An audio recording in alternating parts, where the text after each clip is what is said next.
আমাদের দেশে প্রধানমন্ত্রী তারেক রহমান স্যার উনি বলেছেন যে আপনি তেল চাচ্ছেন, টিকা চাচ্ছেন, এট দ্য সেম টাইম আপনি বিদ্যুৎ চাচ্ছেন। এটা কোনো গভর্নমেন্টেরই দেওয়া সম্ভব না। স্বাস্থ্যগুণ বিশ্বের বর্তমান পরিস্থিতি সম্পর্কে তোমার ধারণা আছে?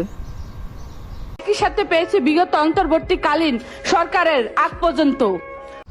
কি কইলা স্বাস্থ্যগুণ? তোমার আম্মার আমলে সব একসাথে পাইছ। ওটা আমি কি সারা বিশ্বে যুদ্ধ আসাল? আর এক দেশ আরেক দেশের উঠে মিসাইল ফলাইছে।